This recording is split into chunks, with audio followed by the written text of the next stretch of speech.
जी, बिस्मिल्लाहिर्रहमानिर्रहीम। नाज़रीन, मैं हूँ खालिद त्रिचौरी, प्रोग्राम खुशी वतन के साथ हाज़िर खिदमत हूँ। नाज़रीन, आज मैं बात करूँगा जो पाकिस्तान की जो मौजूदा सिचुएशन है, सूरत हाल, उसके ऊपर मैं बात करूँगा कि आज भी आजकल जो बहुत ज़्यादा परेशानी लगी हुई है, मौलाना फजल रहमान साहब को लगी हुई है। वो इसलिए लगी हुई है कि जब से तहरीक इंसाफ की हुकूमत आई, जो सबसे बड़ी कुर्बानी जो है वो मौलाना फजल रहमान ने दी। जब मियां नवाज साहब ने बाहर जाना था तो मौलाना फजल मान साहब जो है लाखों के मजमा बच्चे स्टूडेंट लेके आ गए थे वहाँ पर इस्लामाबाद में।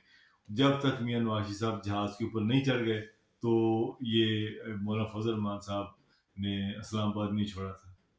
तो इसी तरह मौलाना फजल मान ने कितने मिलियन मार्चेस किए, और उन मिलियन मार्चेस का असल मकसद था कि खान साहब की हुकूमत जो है, जो इमरान खान की हुकूमत, उसको अनस्टेबल करना। कोई अपने ज़ाती फ़ायदे के लिए नहीं, हाँ, हमेशा मौलाना फजल रहमान साहब के ने जो भी बात की, एक सियासत में मज़हब का भी इस्तेमाल किस तरह किया, वो आपके सामने जो उनकी तकरीर उठा के देख लें, सोशल मीडिया पर पड़ी हैं। तो मौलाना फजल रहमान साहब ने जो भी मुल्क के अंदर तब्दीली आज आपको नज़र आ रही है, जो तरीके इंसाफ के ला नज़र आ रहे हैं, उनमें जो सबसे शुरू में जो ये तहरीकें शुरू हुई, उसमें मौलाना फजल रहमान साहब को इनकी पिछली तारीख भी उठा के देख लें, हमेशा ही इनको जो सियासी जमातों ने इनको इस्तेमाल किया। क्योंकि जो मौलाना फजल रहमान साहब के पास मदरसे हैं, मदरसे में स्टूडेंट हैं, ज़ाहिर है वो इनके साथ अटैचमेंट उनकी ज़्यादा, वो ज़्यादा वफादार कह लें होते हैं, जो उनके साथ अगर वो धरना देना, कुछ करना, तो वो बैठेंगे, 2 महीने उठा लें, महीना उठा लें, वो साथ बैठेंगे। जो मदरसे में लड़के, आपको पता, वो तो फिर वो जाएंगे, उन्हें कहाँ जाना, वो तो रहेंगे मौलाना फजल रहमान साहब के कहने के बाद। तो मौलाना फजल रहमान साहब को प्रॉब्लम ये हुई कि जब उनको दुबई में मीटिंग की गई, मौलाना मियां नवाजी साहब और आसिफ जरदारी मियां साहब लंदन से आ गए, जरदारी साहब चले गए, और मोहतरमा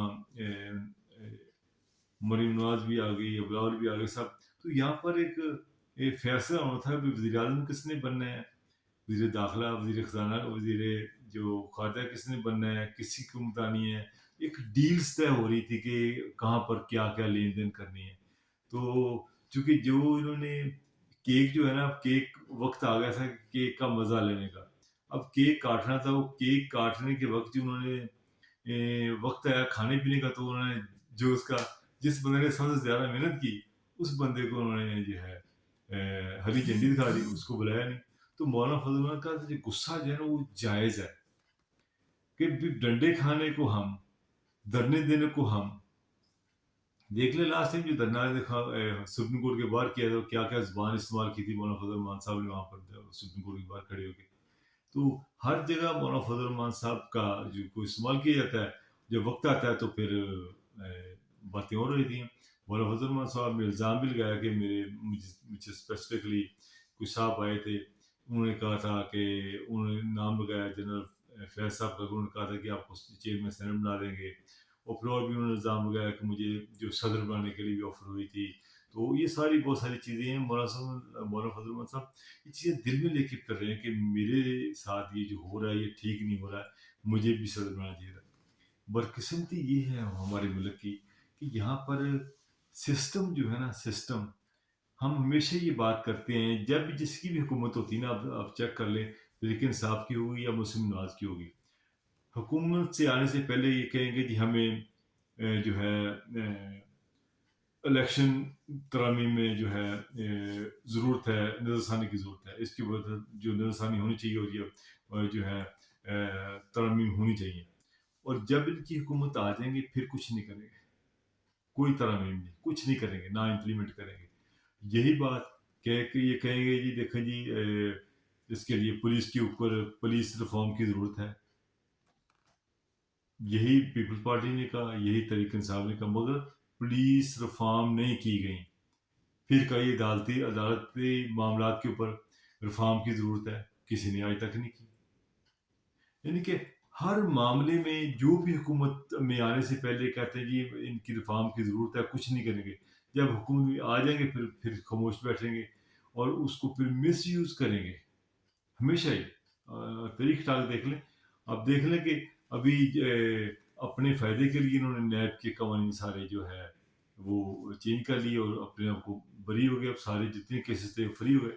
अब इसके बाद देखिए अभी इलेक्शन रिफॉर्म के लिए कमेटी बना दी है। अब इलेक्शन रिफॉर्म के लिए कमेटी, देखिए ये चीज़ें तो जब इलेक्शन हो रहा है उसको फ्लेक्सिबल करने के लिए, अपने हक में करने के लिए उसको इस तरह करेंगे कि जिस तरह इनको फ़ायदा हो जाए। तो ये काम शुरू कर दिया कि जितनी भी हुकूमतें आई हैं उनका यही सिलसिला रहा। तो अब इन दिनों में जो सिचुएशन बनी हुई है, देखिए जो तहरीक इंसाफ है वो उसको तो इंस्टीट्यूशनली उसको तो कंट्रोल कर लिया गया है। तो वो तो यानी कि ऐसे ही है कि अभी उनके जो बंदे कुछ अंदर हैं, कोई भागे में हैं, टिकट भी नहीं है। अब उनके अगेंस्ट गिरफ्तार तंग कर लिया गया है अभी, जिस तरह के तूषा खाना केस के सिलसिले में समन जारी कर दिए गए हैं। कल से उसकी भी शुरू हो जाएगी, जो है हेयरिंग शुरू हो जाएगी और हाई कोर्ट से भी उसकी लाइन नहीं लगी जो उन्होंने अपील की थी। तो अगर ये किस तरह केस करके और इन्होंने तरमीम करके, नया तरमीम करके नैब चेयरमैन को भी ये जो पहले इसी नैब चेयरमैन की इन्होंने जो नैब को तरमीम की थी, अब उसको खान साहब के अगेंस्ट इस्तेमाल करने के लिए नैब कवानीन में तरमीम करके उसको दे दिया कि वो आप 1 महीने का वो दे सकते हैं, 1 महीने का कस्टडी में दे सकते हैं। तो अब ये खान साहब को इस्तेमाल करने के लिए ये कर रहे हैं, वो खान साहब को कर देंगे, कस्टडी में ले आएंगे और इस तरह ये एक निज़ाम जो है उसका फिर एक बार मजाक बनेगा। तो अब अगर इलेक्शन होते हैं तो जेन में रख लें कि इलेक्शन में अगर खान साहब को जिस तरह के नज़र आ रहा है कि इलेक्शन में खान साहब को नहीं उतरने दिया जाएगा, शायद उनको हाउस अरेस्ट कर दिया जाए, जो भी किया जाए, मगर ये जो भी इलेक्शन में जो भी पार्टी आएगी और अगर मजबूत पार्टी नहीं होगी और ये इसी तरह जो है मांगे तांगे की जो पार्टियां इकट्ठी करके की जाएंगी, तो अवाम की हमायत के बगैर जो भी हुकूमत आती है वो उसके अंदर वो मजबूती नहीं होती। ये मैं पहले भी कई फोरम में कह चुका हूँ। तो वो मजबूती नहीं होगी। तो इसके लिए मेरा जो ज़ाती ख्याल वो ये है कि अगर इनको खुला छोड़ दिया जाए, तहरीक इंसाफ को भी और नून को भी, पीपल्स पार्टी को भी, जिसके जो वोट आए उसको उसका हक दिया जाए। दूसरा है कि अभी लोगों को तो ये तो पता ही है कि जो है तहरीक इंसाफ के साथ जो जिस तरह इमरान खान साहब कहते हैं मेरे साथ ज्यादती की, मेरे दीवार से लगाया जा रहा है, मेरे ऊपर 180 से ज्यादा केसेस बन गए, कहते हैं पिछले 75 कितने साल मेरी उम्र होगी, एक केस नहीं बना तो मुझे 1 साल के अंदर मेरे ऊपर इतने 180 केस बना दिए। सो वो जो इंटरनेशनल मीडिया को भी जो जो देते हैं इंटरव्यू, बताते हैं कि ये जो हो रहा है मेरे साथ, अपनी जाति का जिक्र करते हैं। अगर ये करते हैं खान साहब को कर देते हैं, हाउस अरेस्ट करते हैं या नज़र बंद करते हैं, जो भी करते हैं, तो ये एक तो इंटरनेशनल मीडिया के ऊपर ये उनकी जो खान साहब की कई बातें हैं उसकी सच साबित होंगी कि खान साहब सही कह रहे थे कि इनके साथ जाती हो रही है, इनको दीवार से लगाया जा रहा है, इनको इलेक्शन नहीं लड़ने दिया जा रहा है। तो ये खान साहब की हर बात की गई सच होगी। और एक बात ये भी ज़हन में रख लें, जो हुकूमत में जिस समय मरीम नवाज साहब ने इलेक्शन कैंपेन करते हुए कहा कि मैं देखती हूँ कि आपका टिकट कौन लेता है। बस इसको ये सरकारी मशीनरी को इस्तेमाल करते हुए जो भी बंदा टिकट लेता है उसके ऊपर पर्चे कटवाओ, उसको उठाओ, इन चीज़ों से नफरत और बढ़ेगी। और इतनी नफरत बढ़ेगी कि आपका पंजाब में भी जो है ना वोटर आपके और भी अगेंस्ट होगा। मेरा ख्याल ये इनका जो ख्याल है ये ठीक नहीं है कि इनको वोट आपको देखती हूँ मैं कौन आपकी टिकट लेता है। तो फिर भी देखिए इतनी सख्ती के बावजूद जो हालात, फिर भी 30 के 40 लोग खान साहब के जो हैं मूव हुए हैं, बाकी तो भी जो बाकी तो वैसे ही हैं। अब देखिए अगर election properly free and fair election हुआ तो फिर पता चलेगा खान साहब की कितनी सीटें हैं, या खान साहब को इलेक्शन लड़ने भी दिया जाता है, या जिस तरह आपको पता है प्रेस खट्टर साहब ने भी थोड़ी सी वो कह रहे हैं कि वो भी हाथ कर गए हैं। फिर ये भी सुनने में आ रहा है कि इनके एक साहब थे ऊन चौधरी, उन्होंने जाके सुप्रीम कोर्ट में भी दरख्वास्त दायर कर दी कि ये इनको तहरीक इंसाफ को नाअहल किया जाए। उसमें वज़ीर दाखिला की भी कुछ उन्होंने लगा दी, कोई डॉक्यूमेंट साथ लगाया जो उन्होंने कहा था कि तहरीक इंसाफ के ये जो कर रहे हैं। और ये बहुत सारी चीज़ें चल रही हैं। और जो अभी सिलसिला जा रहा है कि बड़ी दो पार्टियां वो सलाह कर रही हैं कि किसको क्या मिलना है। और मियाँ शबाशी साहब ने उसको यकीन दिलाया फजल रहमान साहब को कि जी फजल रहमान साहब कोई ऐसी बात ही थी, वैसी मीटिंग थी। अब लोगों को तो पता है कि कौन सी मीटिंग थी, दुबई में कौन सी मीटिंग है जहाँ पे लंदन से नवाशी साहब चल के आ रहे हैं, मौलवी नवाज साहब सब जा रहे हैं और मौलाना फजल रहमान नहीं आ रहे हैं।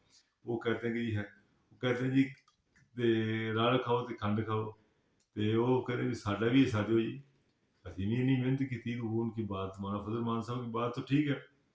मौलाना फजल मान साहब की तो अल्लाह की रहमत से ये उनकी एक हिस्ट्री है कि मुल्क को अनस्टेबल करने में हर जगह उन्होंने अपना किरदार अदा किया, हर जगह। हिस्ट्री उठा के देख लें, हर दौर में वो कश्मीर की वजारतें मिल गई, सरकारी गाड़ियाँ मिल गई, मगर हर दफ़ा मुल्क को डिस करने के लिए, अनस्टेबलाइज करने के लिए इनका जो किरदार है, इनका कोई सानी नहीं है।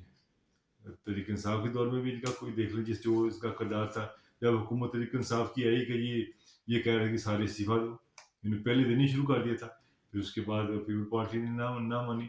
हर दौर में इनका किरदार, मौलाना फजल रहमान का किरदार मनफी रहा।